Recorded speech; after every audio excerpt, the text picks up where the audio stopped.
नमस्कार दोस्तों, आप सभी का स्टडी फॉर यूपीएससी पीसीएस में स्वागत है। आज तारीख है 6 मार्च 2025 ईस्वी और आज का न्यूज़पेपर आर्टिकल डिस्कशन का ये वीडियो होगा। कौन कौन से टॉपिक आज हम लोग पढ़ेंगे तो रेसिप्रोकल टैरिफ क्या होता है, रेसिप्रोकल जिसको क्या कहा जाता है, जितना आप हमारे ऊपर टैरिफ लगाओगे उतना ही हम भी आपके ऊपर में टैरिफ लगाएंगे। इसको ज़रा देखेंगे हम लोग कि क्या होता है, क्योंकि ट्रंप ने ऐलान किया है कि 2 अप्रैल से भारत पर में ये लगाया जाएगा और 100% लगाया जाएगा टैरिफ, ये बताया है उन्होंने। ख़ास तौर से मोटर इंडस्ट्री जो है उसके लिए उन्होंने बोला है कि मोटर इंडस्ट्री के लिए हम भारत सरकार पर अच्छा खासा टैरिफ लगाने जा रहे हैं। इसके अलावा एक और टॉपिक है आज जिसमें नीति आयोग ने बोला है। नीति आयोग ने बोला है, क्या बोला है उन्होंने बोला है कि क्वांटम कंप्यूटिंग में अगर हमने अच्छे से काम नहीं किया तो हमारे नेशनल सिक्योरिटी के लिए थ्रेट होगा। इन सभी टॉपिक को आज हम लोग पढ़ने वाले हैं। उससे पहले मैं बता दूं, आज से आपको न्यूज़पेपर डिस्कशन का जो पीडीएफ मिलता है ये पेड ग्रुप में मिलता है। आप भी जुड़ सकते हैं, यूट्यूब पर ज्वाइन कर सकते हैं 199 का। अगर आपको केवल पीडीएफ चाहिए तो, अगर आंसर राइटिंग विथ पीडीएफ चाहिए तो भी आप यूट्यूब से भी ज्वाइन कर सकते हैं और मुझे भी मैसेज कर सकते हैं, मैं भी आपको ग्रुप में ऐड कर दूंगा।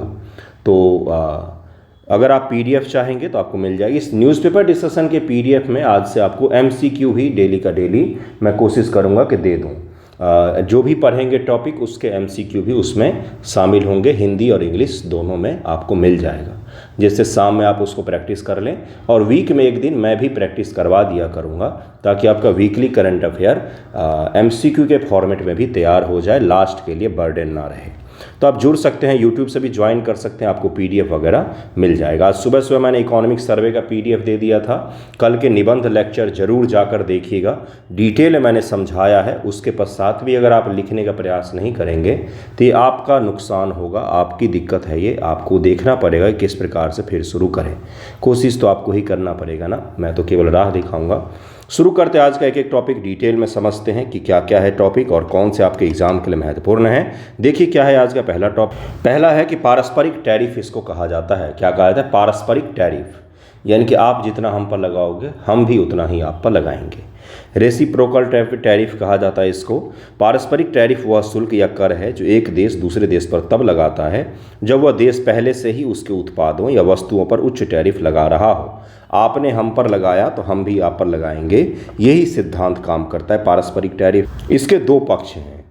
हमेशा मैंने आपको बताया है कि मल्टी डायमेंशनल सोचा कीजिए, कोई भी टॉपिक आता है। क्या है दो पक्ष, जरा ध्यान से सुनिएगा। एक अमेरिका है और एक भारत है। अमेरिका की इकॉनमी लगभग में 20 ट्रिलियन डॉलर की है। भारत की इकॉनमी 3.9 ट्रिलियन डॉलर की है। कितने का अंतर है? लगभग में 17 ट्रिलियन डॉलर का अंतर है। ठीक है। अमेरिका टेक्नोलॉजी में महारत हासिल है, एजुकेशन भी अच्छी खासी है, एक डेवलप्ड हाईली डेवलप्ड देश में आता है। भारत जो है वो विकासशील देश है, अभी इंडस्ट्रीज यहाँ पर बन ही रहे हैं, यहाँ के अर्थव्यवस्था अभी विकसित है, अभी डेवलप्ड नहीं हुआ है। अगर ट्रंप साहब को भारत से कंपटीशन करना है, सोचिए आप एक छोटे से गांव के मुखिया हैं या उद्योगपति हैं, छोटे से गांव में आपके पास में उद्योग है और आपको अंबानी साहब से भिड़ा दिया जाए तो आप क्या होगा? आप सोचोगे कि ये कोई मुकाबला हो ही नहीं सकता है। तो विकासशील देश जैसे भारत है या और भी कई सारे देश हैं जो विकासशील हैं, डेवलपिंग हैं, वो अपने इंडस्ट्रीज़ को बचाने के लिए विकसित देशों से आने वाले सामानों पर या विकसित देशों और जो भी देश उनसे व्यापार में तकनीक में आगे हैं उनसे आने वाले सामान पर कुछ टैरिफ लगाते हैं। इस टैरिफ से क्या होता है? उनका लोकल इंडस्ट्री जो है वो सुरक्षित हो जाता है, उसको एक ढाल मिल जाता है और उसको ग्रो करने का समय मिल पाता है। अगर ये ग्रो करने का उनको समय नहीं मिलेगा, उनको ढाल नहीं प्राप्त होगा, तो जो वैश्विक कंपनियां हैं उनके सामने कंपटीशन में वो विकासशील देश क्या हो जाएगा? पिछड़ जाएगा। इसीलिए भारत जैसे विकासशील देशों के द्वारा टैरिफ लगाए जाते हैं डेवलप्ड कंट्री से या चीन जैसे देशों से जिसको उत्पादन में महारत हासिल है। वहाँ से जब कोई प्रोडक्ट आता है तो उस पर हम टैरिफ इसी कारण से लगा देते हैं ताकि हमारे यहाँ का लोकल इंडस्ट्री जो है वो सुरक्षित रहे। लेकिन ट्रंप साहब हैं, उनको चाहिए कि भाई बराबरी हो। बराबरी ऐसे नहीं होती है। इक्वालिटी का मतलब इक्वल नहीं होता है, समान नहीं होता है। समानता का मतलब समान बंटवारा नहीं होता है। समानता का मतलब होता है जिसको जितनी आवश्यकता उसको उतना बंटवारा। अगर 2 साल के बच्चे को भी आपने समानता के सिद्धांत के तहत घर में 8 रोटी बनी, 4 उसको भी दे दिया और 4 आपको भी दे दिया, तो ये खाते खाते परेशान हो जाएगा और हो सकता है आप भूखे सोएं। ये समानता नहीं होती है। इक्वालिटी का मतलब इक्वल नहीं होता है। तो यही ये टैरिफ वॉर की शुरुआत है। एक तरीके से ये किसी को डराने धमकाने का प्रयास हो रहा है यहाँ पर। तो ठीक है, देखिए क्या है। उन्होंने बोला है कि भारत, ब्राज़ील और चीन जैसे देश हैं, ख़ास तौर से ब्रिक्स देशों को उन्होंने टारगेट किया है कि हम इन पर रेसिप्रोकल टैरिफ लगाएंगे, यानी कि पारस्परिक टैरिफ लगाने जा रहे हैं। और 2 अप्रैल का डेट उन्होंने चुना है, ये भी ध्यान रखिएगा, 2 अप्रैल 2025। हालांकि एमसीक्यू में मैंने ये सारा डाल दिया है, एमसीक्यू में आपको दिखा दूंगा एक बार, ठीक है। देखिए क्या है, इसका उद्देश्य व्यापार में समानता और निष्पक्षता लाना होता है। सैद्धांतिक रूप से प्रिंसिपल अगर हम देखेंगे इसका, तो इसके पीछे यही होता है कि भाई क्या लाना है, हमें समानता और निष्पक्षता लाना है। वही मैंने आपको बताया भी कि समानता का मतलब इक्वल नहीं होता है। ये आपको समझ में आ रहा है? ये जो स्टेटमेंट मैं बार बार बोल रहा हूँ कि समानता का मतलब इक्वल नहीं होता है, इसका तात्पर्य है कि आरक्षण भी यहीं से पैदा हुआ है। दूसरे शब्दों में, यदि कोई देश अमेरिकी उत्पादों पर उच्च टैरिफ लगाता है तो अमेरिका भी उस देश के उत्पादों पर समान या समानुपातिक टैरिफ लगाकर जवाब देता है। यह नीति व्यापार असंतुलन को सुधारने और अपने देश के व्यापार हितों की रक्षा के लिए अपनाई जाती है और इसी के कारण से अमेरिका ने अमेरिका फर्स्ट की नीति के तहत में अपनाया है। लेकिन कभी आपने गाँव के चौधरी साहब को देखा है? वो गरीब लोगों में जाएंगे तो थोड़े बहुत बांट के आएंगे, सबसे मिलेंगे जुलेंगे, किसी से व्यवहार खराब नहीं करेंगे। वो छोटे कम धनाढ़ लोगों से क्या करेंगे, तो झगड़ा नहीं करेंगे। अगर वास्तविकता में कोई चौधरी होगा तो क्यों वो ऐसा करता है? ताकि उसकी चौधराइत बनी रहे। वो अगर जाके किसी भी ऐरे गहरे से मुंह लगा लेगा, उससे समानता की बात करने लग जाएगा कि हम दोनों तो एक ही हैं, तो उसकी चौधराइत धीरे धीरे चली जाएगी। यही अमेरिका के साथ भी होगा, इरेलेवेंट हो जाएगा अपने इन छोटे छोटे चीज़ों के कारण से। इस मामले में ट्रंप प्रशासन भारत और अन्य देशों द्वारा लगाए गए उच्च टैरिफ का जवाब देने के लिए पारस्परिक टैरिफ की घोषणा कर रहा है, ताकि व्यापार में आपसी निष्पक्षता सुनिश्चित हो सके। दरअसल में ये दबाव की रणनीति है ये। डोनाल्ड ट्रंप की ट्रैफिक नीति, अमेरिका के राष्ट्रपति ने बोला है कि भारत और अन्य देश जैसे यूरोपीय संघ, चीन, ब्राज़ील, मैक्सिको और कनाडा, इन्हीं को ये टारगेट पर ले रहे हैं, द्वारा लगाए गए उच्च टैरिफ को अनुचित करार दिया है। उन्होंने 2 अप्रैल 2025 से रेसिप्रोकल टैरिफ लगाने की घोषणा की है, जो अमेरिकी कांग्रेस के संयुक्त सत्र में उनके भाषण के दौरान दी गई। उन्होंने उसी के दौरान जो अमेरिका का पार्लियामेंट है उसका ज्वाइंट सेशन हुआ और वहीं पर उन्होंने भाषण में ये चीज़ बोला है कि हम इन सभी जगहों पर किस किस पर, भारत, चीन, ब्राज़ील और यूरोपीय संघ, मैक्सिको और कनाडा, इन सभी जगहों पर हम क्या लगाने जा रहे हैं, तो रेसिप्रोकल टैरिफ लगाने जा रहे हैं। भारत विशेष ध्यान, ट्रंप ने भारत विशेष रूप से निशाना साधा, खासकर ऑटो सेक्टर से, जहां भारत 100% से अधिक टैरिफ लगाता है। उन्होंने कहा कि अन्य देशों ने लंबे समय से अमेरिका के खिलाफ उच्च टैरिफ का उपयोग किया है, अब अमेरिका भी इसका जवाब देगा। जैसे जब मोदी जी वापस आए तो हार्ले डेविडसन, नाम सुना है आपने, शानदार बाइक बनाती है, दुनिया की सबसे बेहतरीन बाइक बनाती है हार्ले कंपनी का नाम सुना होगा। 5 लाख 6 लाख से इसकी रेंज शुरुआत होती है अगर अच्छे बाइक की बात करेंगे तो। जिस प्रकार से रॉयल इनफील्ड है ना, तो रॉयल इनफील्ड नया वाला नहीं, सेल्फ स्टार्ट वाला नहीं, पुराना जो दूध वाला गाड़ी होता है वो मैं बात कर रहा हूँ, वो शानदार होता है इंजन वगैरह उसका। तो उसी प्रकार से इसका भी एक ब्रांड है, किसका, तो हार्ले का। ये भारत छोड़ के चला गया था क्योंकि बहुत ज़्यादा इस पर टैरिफ लगाया गया था। हाल फिलहाल के दिनों में कम किया गया टैरिफ। उसके बाद से एलन मस्क की जो कंपनी है टेस्ला, उसको भी भारत में आने की अनुमति दी गई है, उस पर भी टैरिफ कम किया गया है। तो ये कुछ ऐसी चीज़ें हैं जो डेवलपमेंट पिछले दिनों हुआ है। मोदी सरकार ने कोशिश किया कि उनको बोलें कि आप खुश हो जाओ, लेकिन वो नहीं मान रहे और भी मांग रहे हैं। व्यापार वार्ता में बाधा, ट्रंप की टिप्पणी संकेत मिलता है कि नई दिल्ली के साथ व्यापार सौदे की वार्ता में भारत को बड़ी छूट नहीं मिल सकती है। खासकर स्वीपिंग ड्यूटी, विस्तृत शुल्क के मामले में भारत को छूट नहीं दिया है उन्होंने। पारस्परिक टैरिफ का प्रभाव, यह कदम भारत और अन्य देशों पर निर्यात पर असर डाल सकता है, खासकर ऑटो पार्ट्स, अन्य वस्तुओं पर। एक रिपोर्ट के अनुसार यह भारत के सकल घरेलू उत्पाद का 0.1 से 3% तक नकारात्मक प्रभाव डाल सकता है, हमारे GDP का 0.1 1% से लेकर 0.3% तक का नुकसान हो सकता है अमेरिका की इस नीति से।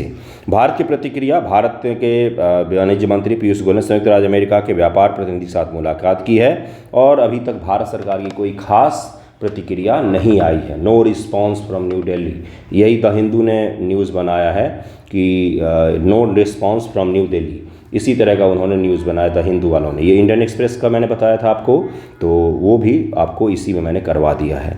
नेक्स्ट न्यूज़ देखिए क्या है। NITI Aayog flags national security risk with quantum technology. NITI Aayog ने बोला है, ये भारत का सर्वोच्च थिंक टैंक बोला जाता है इसको, और पहले योजना आयोग नाम था इसका, प्लानिंग कमीशन। अब जरा बात यहाँ पर सुन लीजिए। 2015 में यूपीएससी का पीटी का पेपर सबसे खराब आया था और उस साल कट ऑफ भी गया था 115। सबसे खराब बकवास पेपर उसी साल का माना जाता है। उस साल नीति आयोग का फुल फॉर्म पूछा गया था। बिल्कुल सही सुन रहे आप। और नीति आयोग किसकी स्थान पर लाया गया, तो योजना आयोग के नाम पर ये भी पूछा गया था। तो नीति आयोग का फुल फॉर्म होता है national institute for transforming India. योजना आयोग जो था ये संघवाद के विपरीत था। अब थोड़ा सा और डिटेल में चलेंगे।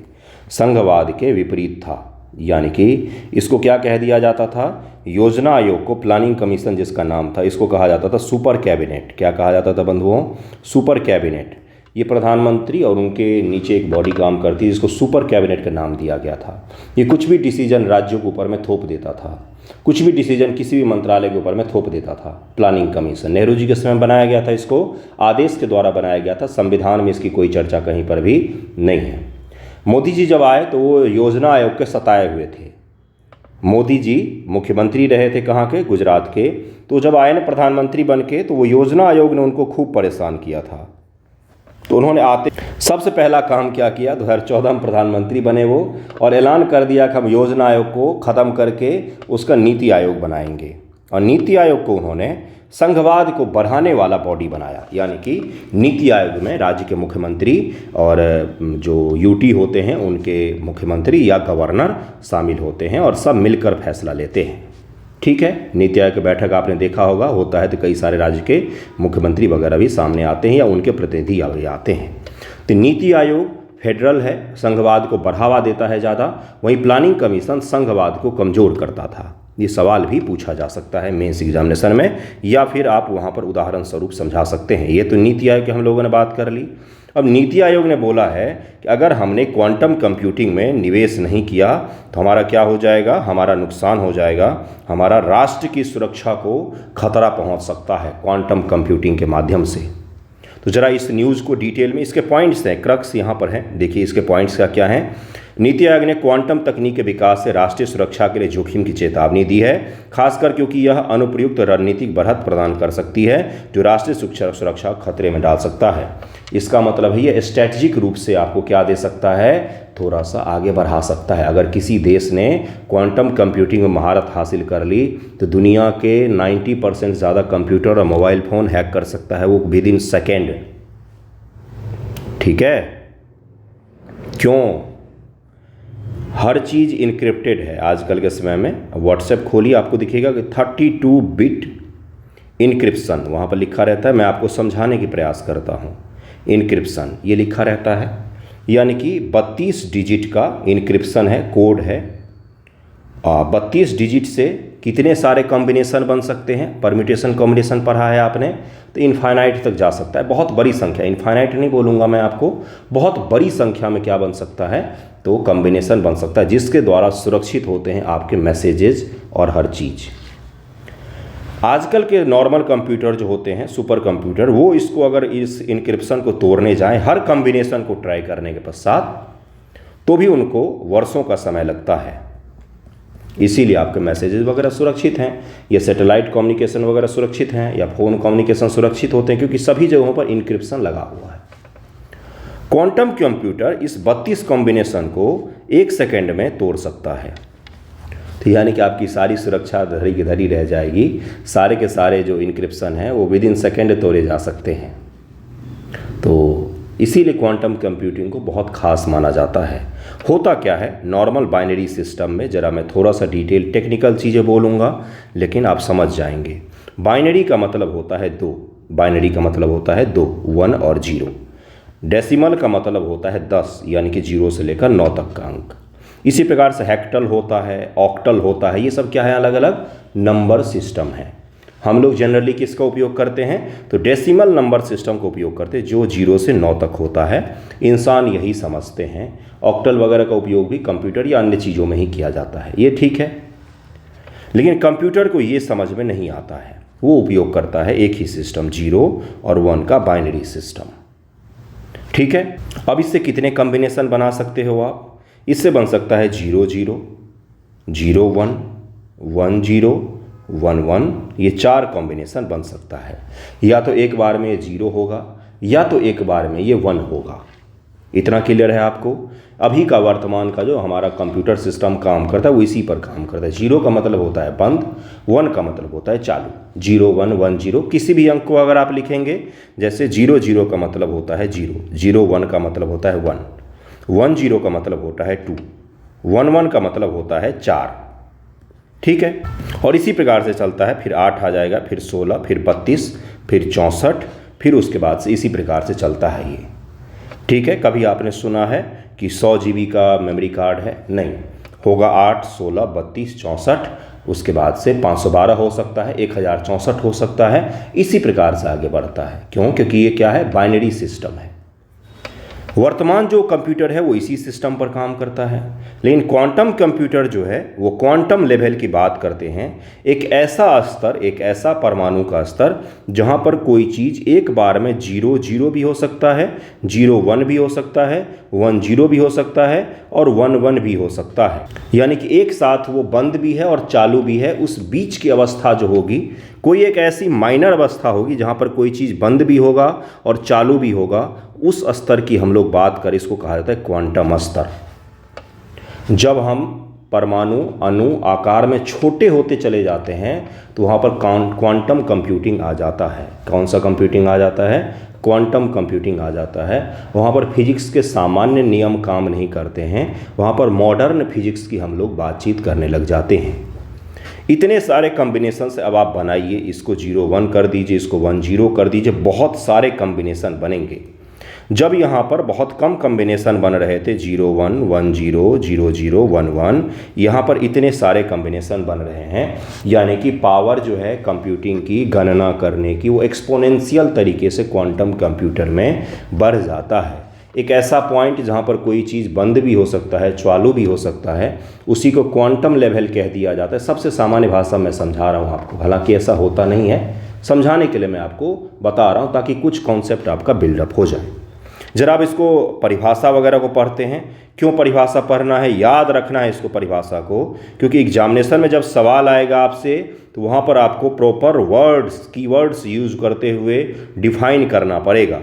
क्वांटम तकनीक की चुनौतियों पर चलेंगे, लेकिन क्वांटम कंप्यूटिंग को, क्वांटम कंप्यूटर पहले होता क्या कंप्यूटिंग, इसको ज़रा समझ लेते हैं, फिर हम लोग नीति आयोग के इस न्यूज़ को पढ़ेंगे।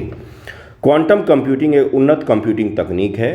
कंप्यूटिंग का मतलब होता है गणना, गणना। कंप्यूटर का मतलब होता है संगणनक, काउंटिंग करने वाला कंप्यूटर, ठीक है। जो क्वांटम यांत्रिकी, क्वांटम मैकेनिक्स के सिद्धांतों पर आधारित होता है। जैसे सुपर पोजिशन, यही वो पोजीशन है जो जहाँ पर कोई चीज़ बंद और चालू दोनों एक साथ हो सकता है। अभी तो रियल वर्ल्ड में क्या होता है, या तो कोई चीज़ चालू है, या तो स्विच ऑन है या ऑफ है, लेकिन कोई ऐसा सुपर पोजीशन जहाँ पर ऑन और ऑफ दोनों हो रहा हो, उसी को कह दिया जाता है सुपर पोजीशन। सबसे सामान्य भाषा में समझते हैं हम लोग। एंटेंगलमेंट, क्वांटम इंटरफेस, पारंपरिक कंप्यूटर बाइनरी सिस्टम 0 या 1 का उपयोग करते हैं, जबकि क्वांटम कंप्यूटर क्वांटम बिट्स या क्यूबिट्स का उपयोग करते हैं, जो एक ही समय पर 0 या 1 दोनों की अवस्थाओं में हो सकते हैं। यही मैंने बोला। वर्तमान में तो होता है 1 0, या तो 1 होगा या 0, लेकिन क्वांटम के स्तर पर क्या हो सकता है, 0 0 1 0 0 1 1 1, इस प्रकार से वो एक ही अवस्था में, सुपर पोजीशन में, एक ही पॉइंट पर दो अवस्थाओं में हो सकता है। इसी को क्या कह दिया जाता है, सुपर पोजीशन कहा जाता है, क्वांटम कंप्यूटिंग कह दिया जाता है। इससे क्यूबिट्स के कारण से गणना जो है वो एक्सपोनेंशियल पावर में बढ़ जाती है। जो वर्तमान सुपर कंप्यूटर 100 वर्षों में जो काम कर सकते हैं, वो जो क्वांटम कंप्यूटर है वो 1 सेकंड में वो काम कर सकता है। उतना काउंटिंग वो 1 सेकंड में कर सकता है। जैसे ट्रिलियन है, एक नंबर है, वहाँ तक गिनने के लिए वर्तमान नॉर्मल कंप्यूटर को कुछ घंटे या कुछ मिनट या फिर कुछ महीने लग सकते हैं। सुपर कंप्यूटर उसको कुछ घंटों में तय कर सकता है, कुछ महीनों में कर सकता है, लेकिन क्वांटम कंप्यूटर उसको कुछ सेकंड में कर सकते हैं। यही दोनों के बीच में अंतर होता है।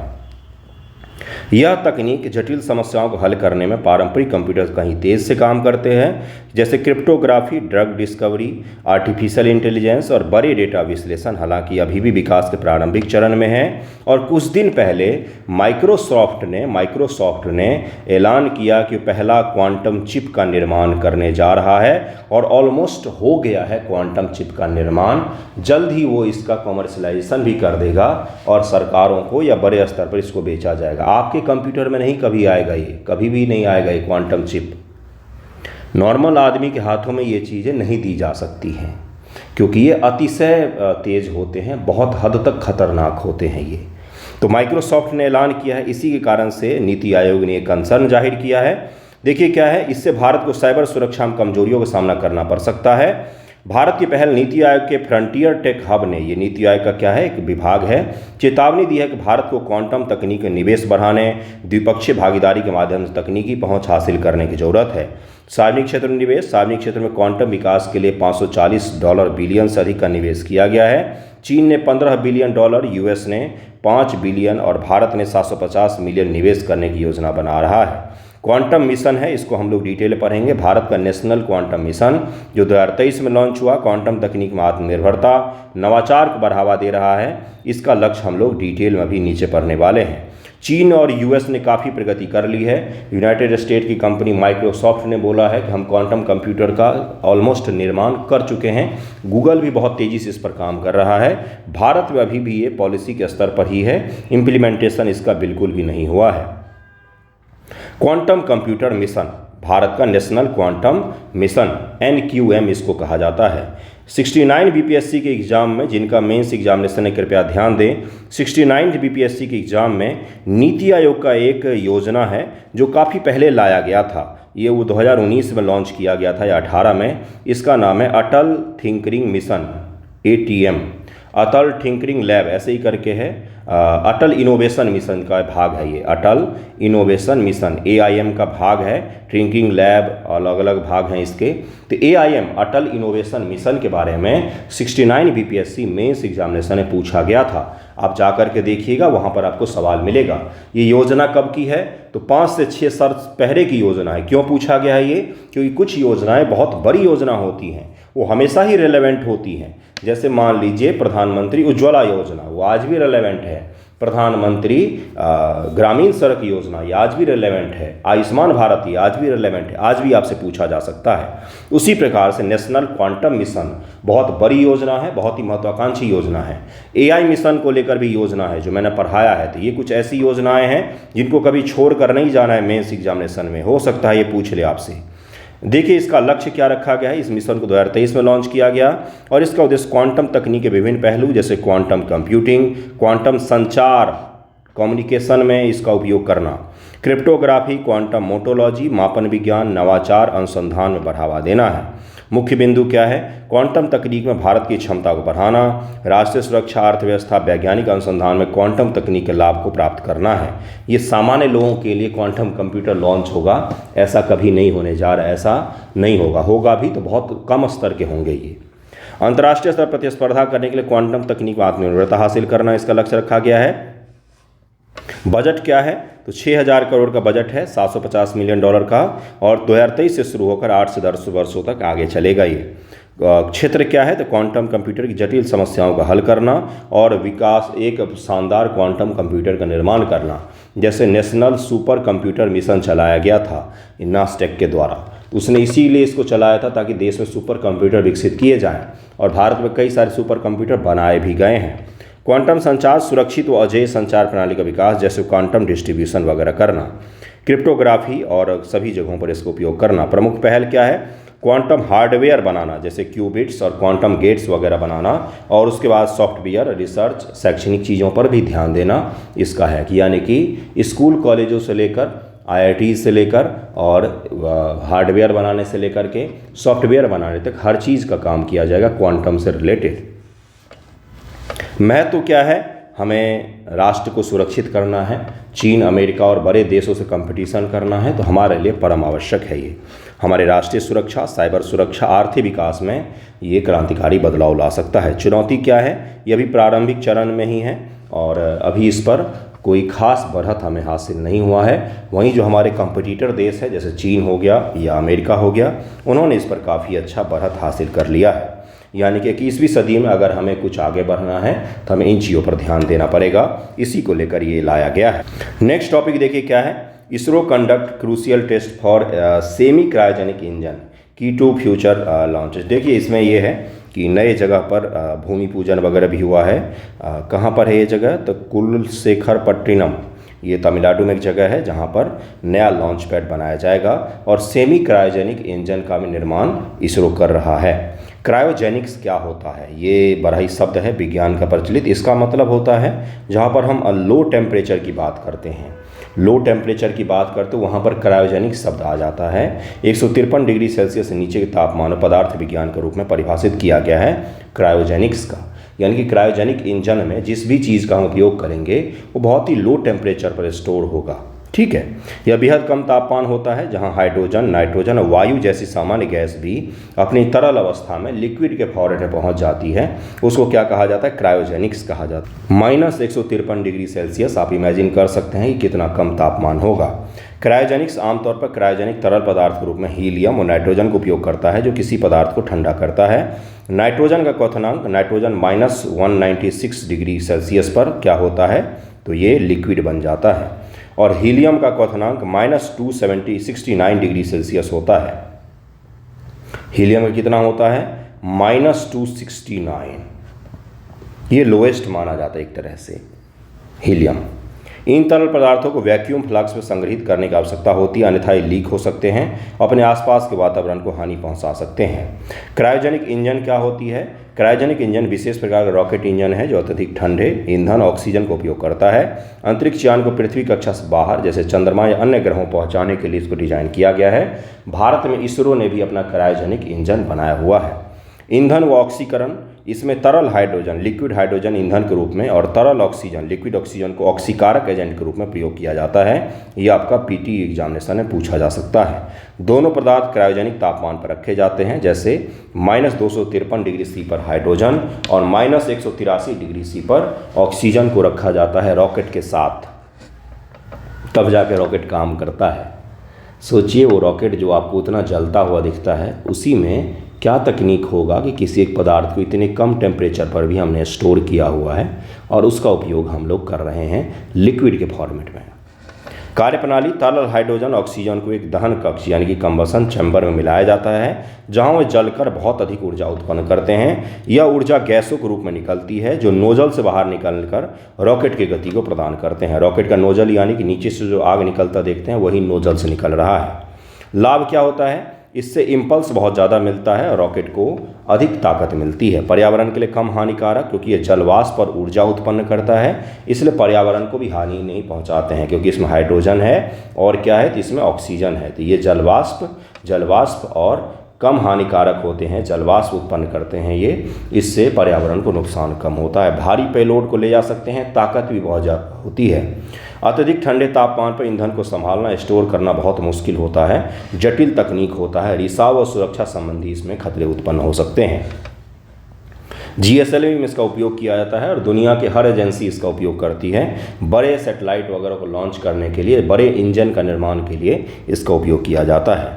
भारत विकास, इसरो ने स्वदेशी क्रायोजेनिक इंजन विकसित किया है जिसे CE-20 कहा जाता है। क्या कहा जाता है? CE-20 नाम है इसका, CE-20 नाम है इसका। चंद्रयान और अन्य मिशन महत्वपूर्ण भूमिका निभाता है ये। अब ये रहा नीचे क्या है तो आपको MCQ मिल जाएंगे, ये मैं पेड PDF में डाल दूंगा, अगर आपको जुड़ना हो मिल जाएगा आपको ये। और वीक में मैं एक दिन करवा भी दिया करूँगा, हर दिन आपको कुछ ना कुछ MCQ ज़रूर मिल जाएगा PDF में। और वीक में एक दिन मैं कोशिश करूँगा करवा दूँ, अगर अभी नहीं करवा पाया तो कुछ दिनों बाद शुरू कर लेंगे, मेंस के बाद इसको शुरू कर लेंगे, है ना। तो धन्यवाद आप सभी का। आई होप आपने कुछ सीखा होगा। डेली कुछ ना कुछ सीखते जाइए, पढ़ते जाइए। साल भर तैयारी करते हैं, शॉर्ट टॉपिक नहीं है। BPSC की मैं बात करूं, GS1, GS2, PT मेंस, हर चीज़ की मैं बात कर रहा हूं। GS1 GS2 PT मेंस सारे सब्जेक्ट मिलाकर 100 टॉपिक नहीं है। पर डे अगर आप 1 से 2 टॉपिक को डिटेल में पढ़कर नोट्स बनाते हैं तो 71 BPSC छोड़िए, आपका कुछ दिनों में सारा का सारा सिलेबस तैयार हो सकता है। तो लेकिन रेगुलरिटी नहीं होती है, कंसिस्टेंसी नहीं होती है बच्चों में, और भटकाव बहुत ज़्यादा होता है। 10 दिन BPSC के लिए पढ़ा, फिर SI का एग्ज़ाम आ गया, फिर UPSC भी दे रहे हैं, ऐसे काम नहीं होता है। किसी एक एग्ज़ाम पर पहले फोकस्ड होकर पढ़िए और उसको समय दीजिए, 1 साल 2 साल 3 साल, आपको रिजल्ट मिल जाएगा। इस बार जो मेरे 2-3 स्टूडेंट्स पास हुए हैं 6-6 साल 7-7 साल से पढ़ रहे थे। ऐसा नहीं है कि वो प्रतिभा नहीं थी, उनमें प्रतिभा थी। कई सारे लोगों को कई बार समय लग जाता है। जो बहुत ज़्यादा लकी होते हैं, लक की मैं बात कर रहा हूँ, ये 100% मैं कह रहा हूँ, उनका होता है कि आए और निकल के चले गए, लक फैक्टर इसमें होता है। नहीं तो अधिकांश बच्चों को समय लगता है। तो समय देंगे, रेगुलर रहेंगे, कंसिस्टेंट रहेंगे तो सिलेक्शन होता है, ये भी सही है। ठीक है ना। तो धन्यवाद आप सभी का।